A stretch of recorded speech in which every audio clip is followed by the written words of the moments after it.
I stood at that podium with a champagne flute in one hand and a microphone in the other, and I smiled at my best friend in her white dress, and I told the truth, every single word of it. Natalie and I met when we were 23, crammed into adjacent cubicles at a marketing firm that paid us barely enough to split rent on a one-bedroom apartment, which is exactly what we did. She was the kind of person who remembered how you took your coffee and never once got it wrong. She showed up at my door with soup when I was sick. She drove 40 minutes in a rainstorm to pick me up from a bar when a date went sideways. For 12 years, she was the most consistent person in my life, more reliable than any man I ever loved. And I told her that often. She'd laugh and say I was the same for her. I believed it. I believed everything she said, because in 12 years, she had never given me a reason not to. She introduced me to Scott. That was a detail I used to think was sweet. She worked with him briefly on a freelance project and said he seemed like my type. Quiet, a little nerdy, stable. We married 2 years later. Natalie was my maid of honor then too. She cried during her toast. Real tears, or what I thought were real tears.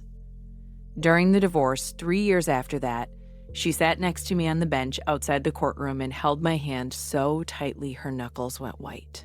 She said she couldn't believe Scott would do this to me. She said he didn't deserve me. She brought me tissues from her purse and rubbed my back while I signed papers that cut my life in half. When she called me last October and asked me to be her maid of honor, I said yes before she finished the sentence. Her fiancé was a man named Greg, someone she'd been dating for about 8 months. I'd met him twice. He seemed fine. A little quiet, a little forgettable, but Natalie was happy, and that was all that mattered. I threw myself into it. I organized the bridal shower. I coordinated with the bridesmaids. I spent 2 full weekends helping her pick centerpieces. I altered my schedule, my budget, my sleep. I did all of it gladly because that is what you do for the person you love most. 3 weeks before the wedding, I found out what she had done. It started with something small. I was at Natalie's apartment helping her organize RSVPs when her phone buzzed on the counter. She was in the bathroom. I glanced at it without thinking, the way you glance at a clock, and I saw a name on the notification. Scott. Just the name and the first few words of a message. I can still see them if I close my eyes. Last night was incredible. I need to see you again before the screen went dark. I stood there with a stack of ivory envelopes in my hands and felt the floor shift under me. Not dramatically, not like in the movies, but slowly like the ground had been soft this whole time, and I was only just noticing myself sinking. Natalie came back and picked up her phone without looking at me. I smiled. I kept sorting envelopes, but that night I couldn't sleep. I told myself it was nothing. I told myself there were 1,000 Scotts in the world. I told myself that the sick feeling in my stomach was paranoia, old wounds acting up. I almost believed it. Almost. The next day, I did something I had never done before. I looked through Natalie's laptop while she was out picking up her dress. She'd given me her password years ago to help manage a shared photo album, and she'd never changed it. Her email was open in a browser tab. I typed his name into the search bar. There were over 200 messages. They went back 14 months. 14 months. I did the math while my hands shook over the keyboard. 14 months ago, I was sitting in a mediator's office across from Scott, dividing furniture and retirement accounts. 14 months ago, Natalie was texting me every night to ask how I was holding up. The emails were explicit in places, tender in others.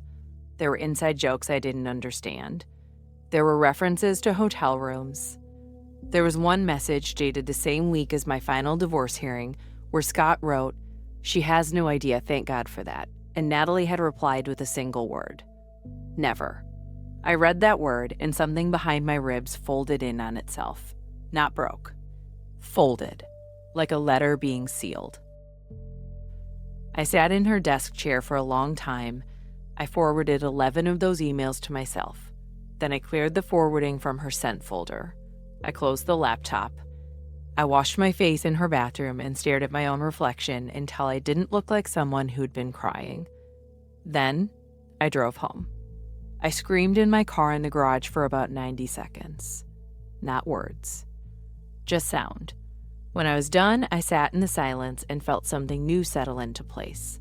Not anger exactly. Anger is hot, and this is very, very cold. I thought about confronting her.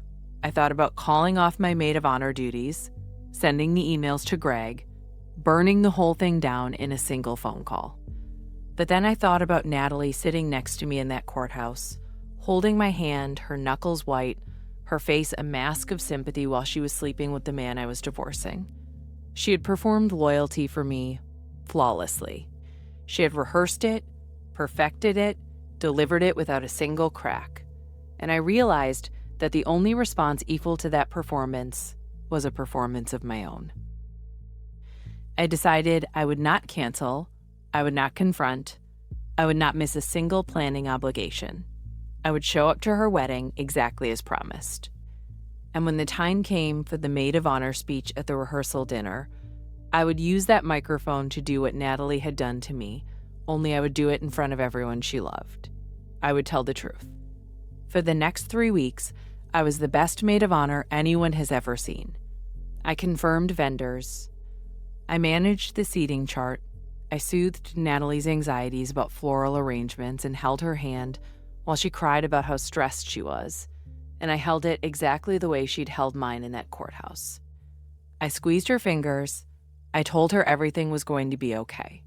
I meant it differently than she thought. I prepared 2 speeches. The first was the one I showed Natalie when she asked to read it.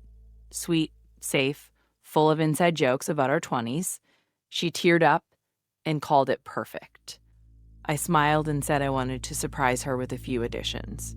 The second speech I wrote alone at 2 a.m, stone sober, choosing every word like I was setting a table. I did not write it to be cruel. I wrote it to be undeniable. I printed copies of 6 of the emails, the ones with dates that lined up with my divorce proceedings. I sealed them in envelopes. I gave one to the DJ and asked him to hold it until I signaled. I put the rest in my purse. There was one more thing I had prepared that nobody in that room knew about. The rehearsal dinner was on a Friday evening. 60 people, both families. Greg's parents had flown in from Michigan. Natalie looked radiant. Greg looked nervous and happy. I looked exactly the way a maid of honor is supposed to look. When the coordinator handed me the microphone after the best man's toast, I stood up and smoothed my dress and smiled at the room. I started with the first speech, the safe one. I told them about meeting Natalie at 23. I told them about the cubicles and the apartment and the soup and the rainstorm. The room laughed.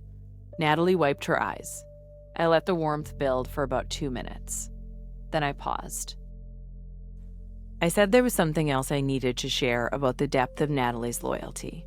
I said I wanted everyone to understand just how dedicated she was as a friend, because during the worst year of my life, my divorce, Natalie never left my side. She held my hand in the courthouse. She answered every late-night call. And she did all of this, I said, while carrying a secret that must have been incredibly heavy. The room was quiet now. Natalie's smile was frozen. I could see the first crack forming behind her eyes. I said that I had recently learned that Natalie and my ex-husband Scott had been in a relationship for over a year, that it began during my divorce proceedings, that she had comforted me about the end of my marriage while actively sleeping with the man who ended it. I said it calmly, the way a person reads a weather report. Natalie stood up. Her chair scraped the floor. She said my name, sharp, like a warning. I kept going. I said I had printed documentation for anyone who wanted to verify what I was sharing. I held up one of the envelopes. I said I didn't expect anyone to take my word for it. The dates spoke for themselves. Greg was staring at Natalie. Not at me, at her. His face had gone completely blank the way a computer screen looks right before it crashes. He said one word, her name, a question. Natalie started to deny it. She turned to Greg and reached for his arm and said it wasn't true, that I was jealous, that I was unstable. But Greg's mother, a woman I had spoken to for perhaps 4 minutes total across my entire life, said quietly from across the table, "Then why is she shaking like that?" And every head in the room turned to Natalie's hands, which were trembling so violently her engagement ring was catching the light like a strobe. I set the envelopes on the table. I placed the microphone gently back in its stand. I picked up my purse, and I walked out. Behind me, I heard a sound I will never forget. A room full of people beginning to talk at once. The specific hum of a reputation collapsing in real time. Greg called off the wedding the next morning. I know this because his sister texted me.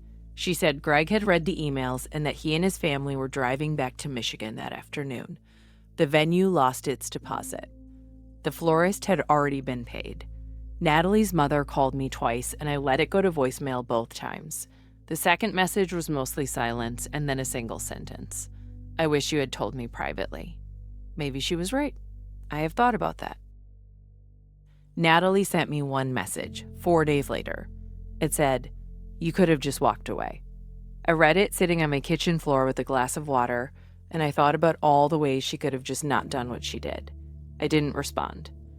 I deleted her number, and then I sat there for a while in the quiet of a house that felt both emptier and cleaner than it had in years.